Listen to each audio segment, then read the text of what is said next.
네, 안녕하세요. 그 첫 번째 테크 미더의 첫 번째 세션인 제니시스 원앱 글로벌로 쏘아 올리기에 발표를 맡은 ICT 본부의 비즈 플랫폼 개발팀 김선호 책임입니다. 반갑습니다. 네, 일단 제 소개보다는 저희 실에서 하고 있는 이 일에 대해서 좀 간단하게 좀 설명드리고 시작을 하도록 하겠습니다. 저희 비즈 플랫폼 개발실 같은 경우는 주요 프로젝트로 지금 설명드릴 제네시스 원앱이 있고요. 그리고 태국 온라인 판매를 진행을 했습니다. 요거는 지금 오픈되어 있는 것 기준으로만 말씀드렸고 내부적으로 진행되고 있는 것들이 여러 가지들 더 있는데요. 태국 온라인 판매 같은 경우는 저희가 직접 개발을 진행을 했고 상품 관리, 주문, 결제까지 다 진행한 프로젝트입니다. 이것 또한 이제 여러 다른 권역별로 확장을 진행 중이고요. 저희 인원 구성 같은 경우에는 지금 백엔드 같은 경우에는 자바 개발자 위주로 구성이 되어 있고 프론트엔드 개발자 그리고 앱 개발자 또한 같이 구성되어 있습니다. 네, 이제 저희 제니시스 원의 프로젝트에 대해서 좀 간단하게 배경이나 이런 것들에 대해서 좀 설명을 드리도록 하겠습니다. 기본적으로 저희 제니시스 차량을 구매하게 되면은 여러 가지 앱들을 설치하게 되고요. 보시는 것처럼 지금 4가지 앱들이 존재하게 되고요. 구 마이제니스 지금 저희 브랜드명이랑 같아서 지금 저희는 구 마이제니스가 부르고 있는데요. 구 마이제니스 같은 경우는 이제 운전 습관이나 장비 대리 세차 이런 서비스들을 제공하고 있고, 그리고 디지털키 같은 경우에는 이제 스마트폰을 자동차의 스마트 키처럼 사용할 수 있게 하는 서비스를 제공하고 있습니다. 그리고 스마트폰으로 원격 제어를 할 수 있게 하는 커넥티드 서비스가 있고요. 그리고 차량 내비게이션 화면을 통해서 결제를 할 수 있게 지원해주는 카페이 등이 존재하고 있습니다. 이렇게 여러 가지 앱들이 존재하고 있고 다양한 앱들이 존재한다고 보실 수 있지만 실제로 필요할 때마다 각 앱들을 설치하고 열어보고 해야 되는 것들이 좀 불편함이 가장 클 것 같고요. 더군다나 앱들이 다양하게 존재하는 만큼 통일된 이제 UX를 제공하지 못하는 부분들도 하나의 큰 문제인 것 같습니다. 또 하나의 예로 좀 들자고 하면은 어떤 정말 한여름, 더러운 여름이 있는데 저희가 어떤 차량을 미리 좀 시원하게 하기 위해서 커넥티드 서비스 앱을 열어서 공조 제어를 하고 또 해당 차량으로 가서 차량에 시동을 걸기 위해서 또 디지털 키를 오픈을 해서 실행을 한다든가 하는 뭐 여러 개의 또 작업이 필요하게 됩니다. 이러한 문제점들이나 어떤 사용성 개선을 위해서 이제 원앱 프로젝트를 진행을 하게 되었고요. 결과물로 저희 지금 마이제니스라는 브랜드명으로 이제 한 달 정도 베타 기간을 운영하다가 이제 5월 20일인 그저께 이번 주 월요일에서 정식 오픈을 했었고요. 원앱에서는 이제 기존에 존재하던 4가지 앱들의 기능을 당연히 모두 제공을 하고 있게 되고 그뿐만 아니라 이제 어떤 새로운 경험을 할 수 있게 기능을 검토 중입니다. 뭐 하나의 예로 들자고 하면은 기존의 차량의 어떤 상태를 보기 위해서는 제네시스 커넥티브 서비스 앱을 통해서 확인을 했었고, 그리고 정비 예약을 하는 경우에는 이제 마이제니스 앱을 켜야만 했었습니다. 이런 것들을 이제 원앱에서 한 번에 제공을 하는 것뿐만 아니라 차량 상태에 따라 바로 정비 예약을 한다던가 하는 어떤 고객의 새로운 경험들을 기능을 제공할 수 있게 검토하는 중입니다. 네, 원앱 프로젝트를 진행하면서 저희가 크게 3가지 어떤 해결 과제들이 존재를 했었고요. 하나하나 좀 차근차근 말씀드리도록 하겠습니다. 첫 번째 과제로서는 이제 회원 정보 이슈가 있었습니다. 시스템별로 별도 운영되고 있었기 때문에 각기 다른 회원 식별 정보를 가지고 있었고요. 요 기존 시스템들을 운영을 하면서 저희가 이제 원앱을 출시하고 역시나 기존 앱들도 같이 운영을 하면서 병행 기간들이 존재를 했기 때문에 저희가 기존 시스템의 회원들의 식별 정보를 통합하는 작업을 진행을 할 수는 없었습니다. 그래서 이거의 큰 문제점 혹은 저희 과제 중에 하나였고요. 두 번째 과제로는 이제 차량 목록 이슈가 있었는데요. 회원의 식별 정보와 유사하게 차량 권한 또한 이제 시스템별로 달랐습니다. 뭐 어떤 앱은 이제 구매한 차량에 대해서만 사용이 가능했고요. 또 어떤 앱은 이제 서비스 계약한 계약자의 한해서만 이제 권한을 가지고 있었던 상황이었습니다. 그래서 원앱에서는 이제 시스템별로 다른 차량 권한을 이제 어떻게 하나의 권한으로 가져갈 것인가 이런 저희 해결해야 되는 과제가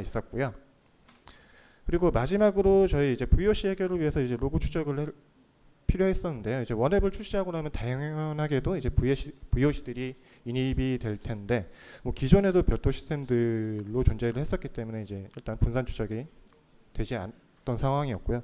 또한 한눈에 장애 상황을 파악할 수 없었던 상황이었습니다. 뭐 당연하게 트레이스 아이디나 APM 등이 이제 통합되지 않았던 상황이었고요. VOC 해결에 대해서도 저희 내부적으로 이제 분산 추적이 필요하게 된 상황이었습니다. 일단 이러한 해결 과제들을 안고서 저희가 이제 제니스 게이트웨이를 어떤 식으로 개발을 했는지에 대해서 좀 말씀드리도록 하겠습니다. 네, API 게이트웨이 패턴에서 좀 잠깐 다들 잘 아시겠지만 잠깐 말씀드리고 넘어가도록 하겠습니다. API 게이트웨이 패턴이라고 불리우는 이제 MSA 환경에서의 API 게이트웨이 역할에 대해서 잠깐 말씀드리자면은, 기본적으로 라우팅하는 역할과 여러 요청들에 대해서 혹은 하나의 요청에 대해서 내부 시스템들에 대해 응답들을 이제 머지에서 보여주거나, 아니면은 인증 인가 같은 부분, 그리고 당연히 응답에 대한 캐싱, 그리고 로깅 트레이싱, 그 외에도 뭐 필요에 따라서 헤더나 쿼리에 대한 조작들이 이제 기본적인 API 게이트의 역할이라고 보고 있고요. 저희 또한 이런 역할에 맞춰서 개발을 진행을 했었습니다. 네, 일단 구성에 대해서 좀 말씀을 드리도록 하겠습니다. 기존의 앱들이 존재를 했고, 그 앱들을 위한 이제 백엔드 시스템들이 존재를 했습니다. 보시는 것처럼 마이제니스, 뭐 디지터키, 커넥티드 서비스 각각의 시스템들이 존재를 했고요. 당연하게도 IDC나 운영 등이 완전히 분리되어 구성되어 있었습니다. 이제 이런 상황에서 저희는 이제 원앱이 출시되게 되면은 그 원앱에서 진입을 할 수 있는 단일 진입 지점 구성이 필요하게 되었고요. 그래서 저희가 이제 게이트웨이를 구성하게 되었습니다. 사실 보통은 이제 MSA 아키텍처를 설계하거나 어떤 전환을 할 때 API 게이트웨이를 만들지만, 요거 프로젝트를 진행하면서 오히려 반대로 구성된 시스템들을 통합하면서 저희가 이제 API 게이트웨이를 만들게 되었습니다.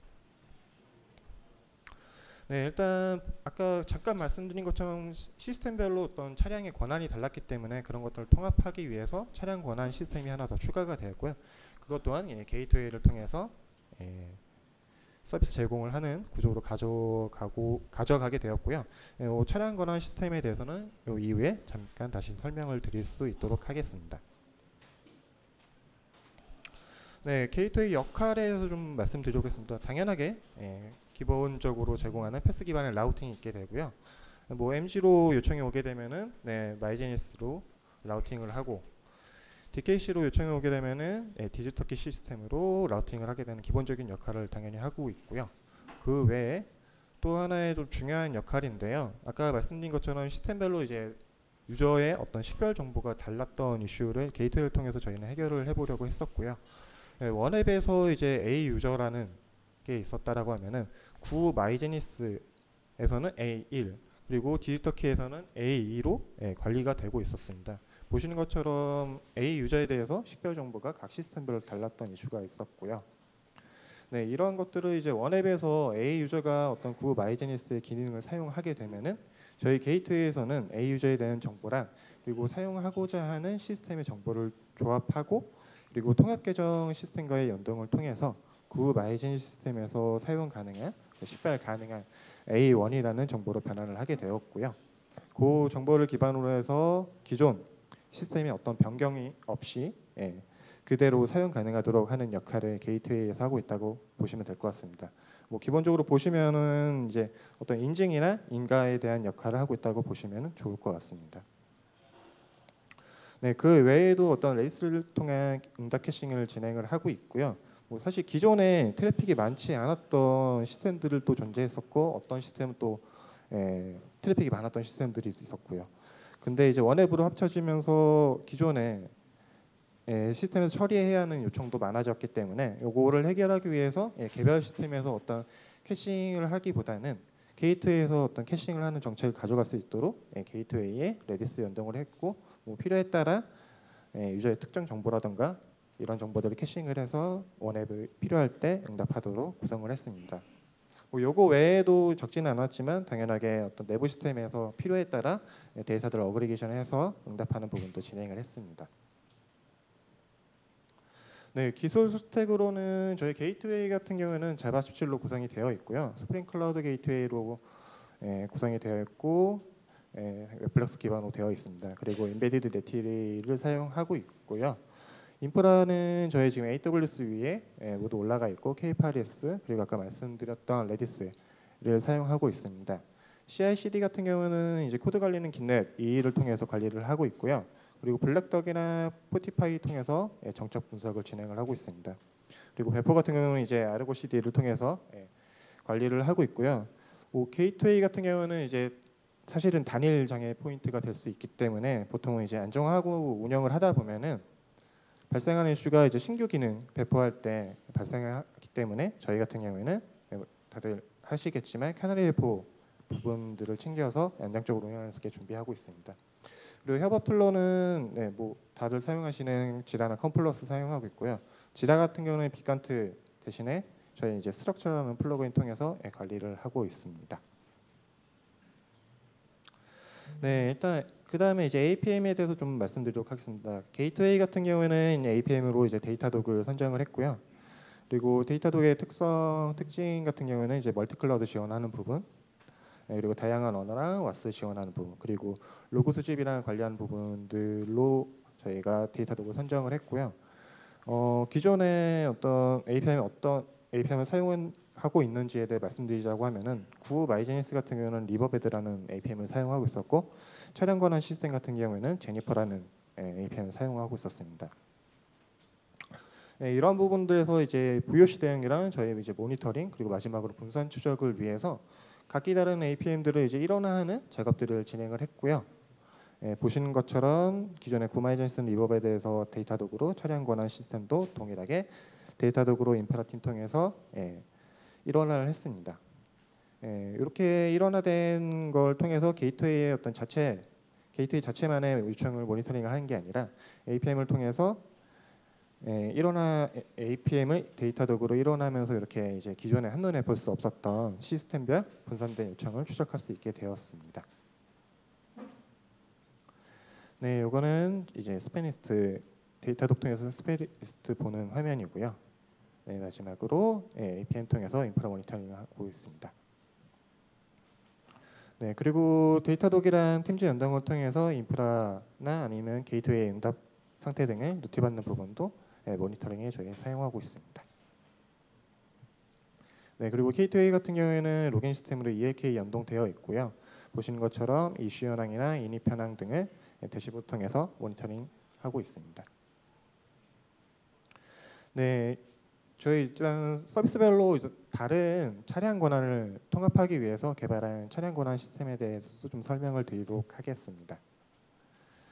네, 일단 시스템들이 개별로 구성되어 있었기 때문에 뭐 A 유저가 어떤 서비스를 사용하고 있는지에 대한 정보가 있고 그 서비스들을 통해 이제 사용 가능한 차량들이 어떤 게 있는지 알 수 있는 구조로 기존에 되어 있었고요.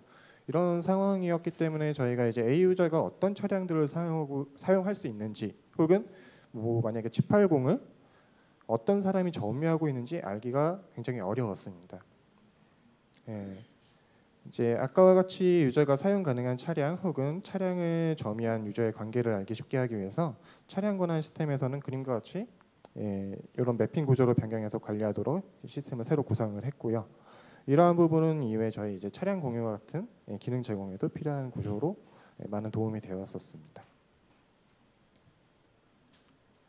네, 차량 권한 시스템을 통해서 저희가 이제 어떤 유저가 어떤 차량에 대한 권한이 있는지 혹은 어떤 차량의 점유자가 누군지에 대해서 관리하고 있지만 그 외에도 이제 커넥티드 서비스나 디지털기 같은 경우에는 기존에 공유 기능에 대해서 제공을 하고 있었기 때문에 이 차량 권한 시스템에서 그러한 공유 관리에 대해서 게이트웨이 역할, 총괄하는 역할도 같이 하고 있습니다. 디지털키나 커넥티드 서비스 같은 경우는 제공되는 API를 통해서 연동을 하도록 되어 있고 구 마이제니스 같은 경우는 기존에 차량 공유 기능이 없었기 때문에 차량 권한 API를 통해서 제공을 하도록 되어 있습니다. 네, 일단 차량 권한 마이그레이션은 이제 시스템별로 계속 다르다고 말씀드리는데요. 시스템별로 다른 권한 구조로 인해서 이제 원앱에서는 특정 차량에 대해서 어떤 유저를 점유자로 볼 것인가에 대한 이제 이슈가 있었습니다. 표처럼 이제 구 마이제니스와 디지털키는 구매자에게 권한을 주고 있었고 커넥티드 서비스는 서비스 계약자에게 권한을 주고 있었는데요. 네, 그로 인해서 보시는 것처럼 지금 하나의 차량에 대해서 서비스별로 다른 권한 정책으로 인해서 하나의 차량에 대해 2명 이상의 이제 유저가 각 서비스별로 권한을 가지고 있는 케이스들이 존재를 했습니다. 이제 G80처럼 이제 한 명의 유저가 권한이 있는 회피한 케이스도 있겠지만 GV70처럼 각 서비스별로 어떤 유저를 저희 원앱에서는 점유자로 볼 것인가에 대한 정책이 필요하게 되었고요. 이 부분 또한 일단 차량 권한 시스템에서 처리를 하게 되었습니다. 네, 여러 가지 케이스 중에 하나인데요. 이 케이스 같은 경우에는 지금 구 마이제니스에서는 A 유저가 구매자로서 권한을 가지고 있었고, 커넥티드 서비스에서는 이제 B 유저가 서비스 계약자로 권한을 가지고 있었습니다. 그럼 이 상황에서 저희 이제 원앱에서는 어떤 유저를 점유자로 볼 것인가에 대한 어떤 정책이 필요하게 되었고요. 내부적으로 어떤 우선순위를 가지고 있지만 저희 원앱에서는 일단 구매자 기준으로는 A가 G70 차량의 점유자를 선택하는 플로우를 가지고 있고요. 실제로는 A 유저나 B 유저 모두 권한을 가질 수 있으나 이 경우에는 이제 A 유저가 선택하도록 유도를 하고, A 유저의 어떤 선택에 따라서 본인을 점유자로 하면은 본인이 점유자가 되고, 만약에 B를 선택하게 되면은 B가 원앱의 점유자가 돼서 A는 더 이상 원앱에서는 권한을 가질 수 없는 구조로 되어 있습니다. 네, 요거는 이제 저희가 차량 공유를 하면서 아까 잠깐 지나갔지만 구 마이제니스에서는 차량 공유 기능이 원래 없었기 때문에 저희가 이제 새로 구성을 하게 되었고요. 구 마이제니스에서는 이제 좀 특이하게 내부적으로 유저는 관리를 하지만 차량 목록은 직접 관리하지 않고 닷컴이라는 시스템에서 관리를 하고 있었거든요. 그렇기 때문에 저희가 이제 공유 기능을 만들 때 추가 테이블을 만들거나 아니면 기존 테이블들을 수정하는 방법들이 있었겠지만 이런 것들은 기존 서비스에 저희가 영향을 갈 수 있기 때문에 저희 같은 경우에는 이제 API를 통해 기존 로직에 영향이 가지 않도록 처리를 했고요. 기존 구 마이제니스도 요청이 들어오면은 닷컴의 차량 목록을 통해서 권한을 가지고 있는 차량 목록을 리턴을 하도록 하고, 원앱에서 요청이 들어오게 되면은 API를 통해 차량 권한 시스템의 API와 연동을 해서 실제 원앱에서 권한을 가지고 있는 차량 목록을 리턴하는 식으로 저희는 차량 공유 이슈를 해결을 했습니다. 네, 일단 여기까지 저희 일단 국내에서 어떤 진행하고 있던 원앱 프로젝트에 대해 설명을 드렸고요. 글로벌 전개에 대해서 좀 고민했던 부분들에 대해서 조금 설명을 드리도록 하겠습니다. 네, 설명드리기에 앞서 이제 BFF 패턴이라는 게 있는데요. 이건 API 게이트웨이 패턴의 어떤 변종이라고 보시면 될 것 같고요. 파사스 패턴과 유사하고 본래 목적이라고 보면은 클라이언트 타입에 따라서 게이트웨이를 따로 두는 방식을 취하고 있고요.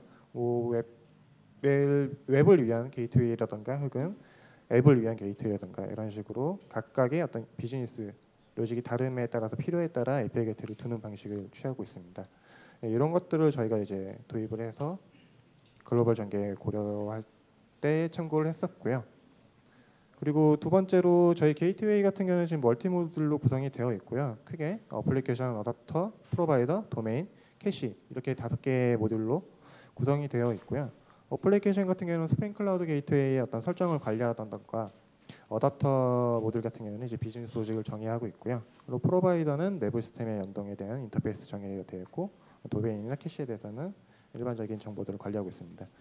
보시는 것처럼 어떤 사이클이 생기지 않도록 그림과 같은 구조로 해서 저희가 디펜던시를 가지고 있습니다.